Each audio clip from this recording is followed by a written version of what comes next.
This is insane. You know, remember that cop that killed? Unalived. Yeah, Sonya Massey. Yeah, this cop is facing first-degree murder charge. Well, here's the bitch up. He's about to go to court, and the judge might ever let him walk out of there as a free man while going to trial. Yeah, it's crazy. Let me rewind back to the beginning. The cop who decided to murder Sonya Massey will actually walk free now. Here's video. Let's remind you of the scenario.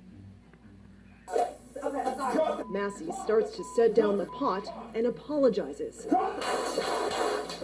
Grayson fires 3 times, striking her in the face. Headshot wounded female, 1078. Prosecutors say Grayson's partner tried to give the 36-year-old first aid, even though Grayson discouraged him. I'm gonna go get my kit. Yeah, sure, she's done. You can go get it, but that's a headshot. Put up the picture full mask. I'm going to give you the update to this horrific story. The family is obviously outraged. Oh yeah, I As understand the that. former Illinois Sheriff's Deputy, Sean Grayson, who was charged with murder, is actually set to walk free. So a former Sheriff's Deputy faces first-degree murder charges in the shooting death of an innocent black woman. This past summer will appear in court Friday for a hearing that could set him free while awaiting trial. Sonya Massey, 36 years of age, as you remember, was killed after the county sheriff's deputy, Sean P. Grayson, who is a white male, opened fire at her Springfield home. This was July 6th, after Ms. Massey herself placed a 911 call in the middle of the night to report a prowler. And keep in mind as well too, there are some thin blue line lovers, you know, the people that have, they say, oh, just back to blue. And the fraud of Dweeb Network people are saying that this officer that shot and unalive Sonya Massey, they're going around and saying it's justifiable, that this cop is a hero. I'm like, what planet and world are we walking in? This woman wasn't doing anything wrong. But I've heard they doubled down saying, oh, she had a weapon. A weapon of what? Of boiling hot water? Ain't no person is going to use that as a weapon of mass destruction or physically harm, injury. It's absolutely crazy. The only criminal there was the cop who arrived. Yep. The deadly incident involving Grayson came into focus after prosecutors released body camera footage. This was about 2 weeks after the shooting. Indisputable has been on this since day one. The footage revealed a bizarre encounter that began as a polite exchange with officers but ended in tragedy when Grayson opened fire multiple times, killing Massey in her own kitchen. A grand jury did indict Grayson on July 17th, charging him with 3 counts of first-degree murder, aggravated battery with a firearm, and official police misconduct. He's facing 5 charges, including 3 A group felonies. of 15 to 20 protesters marched angrily outside of the county building for Monday's bond hearing, calling for Grayson to remain in custody. Tierra Standage, who collaborated with Massey and played a key role in organizing the protest, expressed that it was, quote, ridiculous to even entertain the notion of releasing Grayson. And then I find that bizarre. I mean, who in the right mind wants to even entertain the notion of releasing Grayson? This guy is a stone cold killer. He's a stone cold murderer. He's facing 5 counts and 3 counts of first degree murder. Felonies, 25 to life. And they want the notion that they release him so he walked down the streets. Screw that. This guy should be held behind bars, remanded. Quote, It's a slap in the face to the Massey family, It sure is. Ms. Standish said. According to the Springfield State Journal Register, quote, they're spending their first holidays without their loved one, and Sean Grayson could possibly spend his holidays with his family. That's just unfair. That is unfair. Last week, the 4th District Court of Appeals reversed a lower court's decision to keep Grayson jailed until trial, ruling that, quote, no conditions of release would be adequate to mitigate the threat Grayson posed to the safety of the community. Let me stop that for a second. Let me get this straight. So they're trying to sit and say, oh, if they rule that he can be released, they're saying no conditions of release would be adequate, that he would be an intimate threat to the community.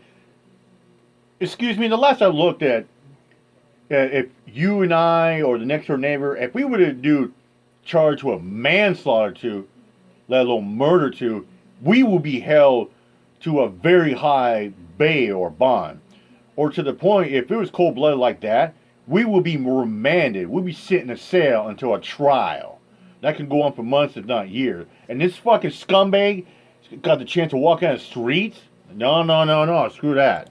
After the decision, James Wilburn, that's Massey's father from Pine Bluff, Arkansas, described the possibility of Grayson's release as a, quote, serious miscarriage of justice. Yep. Previously, Circuit Court Judge Ryan Cadigan ordered Grayson held without bond under what's called the Pretrial Fairness Act. However, another court, the appeals court, countered that ruling on November 27th, stating that the trial court had unfairly tied Grayson's bond to his shortcomings as a law enforcement officer. This, they argued, shifted focus away from the primary issue, determining how to mitigate any risk he might pose after being stripped of his office. Let me explain some of this legal jargon, because this is quite unprecedented and ironic that the court of competent jurisdiction that has truly the subjective right, I know they like to call it an objective process in a bond hearing, but it is not. The subjective right in order to hold an individual without bond. That judge decided to utilize his judicial discretion and hold the officer in jail. Now, the appeal court said, well, it's not that he doesn't have the right to do it. We just don't like how he did it. We don't like the other things he said. We don't like him tying this to that. Well, the reason they're ruling this way is because they don't want the precedent set to hold officers to a higher accountability of public trust. And that is what this judge did. This judge tied the fact that the officer is an agent of public trust.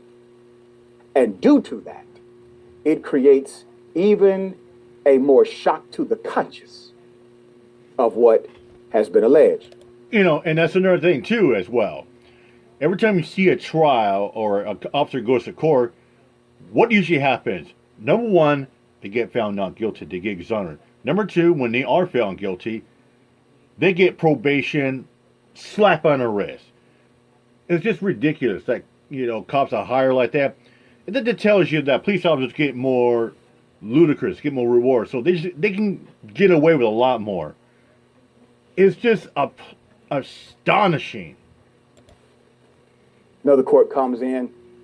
We don't like the way you said that. Not that you can't do it. We just don't like the way. Okay? All right. So, meanwhile, the Massey family, joined by Sonya Massey's mother, Donna Massey, expressed outrage that Grayson would likely walk out of jail within a few days. Grayson, who has been in custody since July 17th was first held at the Mentor County Jail. But in late October, he was moved to Macon County Jail in Decatur in the state. His release conditions could involve home confinement, paired with a monitoring system to ensure his compliance. Since the shooting, U.S. Department of Justice opened an investigation into the county sheriff's office, citing, quote, serious concerns about the sheriff's department interactions with Black people and people with behavioral health disabilities, which it is noted Ms. Massey had, as well as several practices and procedures. The office is required to submit the necessary documents to the DOJ by December 14th. The sheriff's office will likely not comply because they're hoping for a different, let's just say, point of view from the incoming administration. The court, the appeals court in particular, decided to bend itself in ways that's uncommon for a court, to overrule a judge who had primary judicial discretion in a bond hearing in order to protect not the community, but a cop. The court could have ruled that the way the judge tied the officer's profession to the alleged conduct was improper. However, it is within the complete jurisdictional authority of the judge to make decisions as it relates to bond. They could have split the difference, is my point, without overruling the judicial authority, but they did. All right, sharing thoughts here. Yeah, contortionist is the way I would, that's a good word to use for it.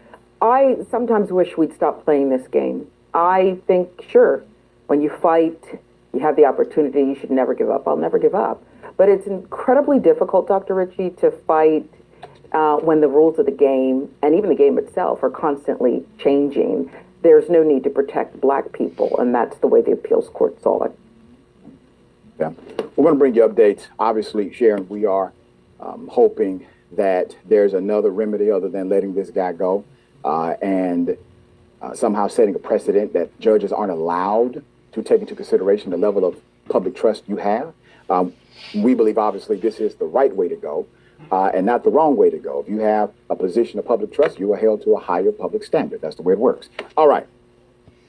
Well, I don't really see it as just because this officer shot a Black person or just to fail, just walking in. I think it's the fact that knowing that this officer, Mr. Grayson, was a former police officer, out and about, protecting, serving the community, that he was wearing a badge and a blue uniform.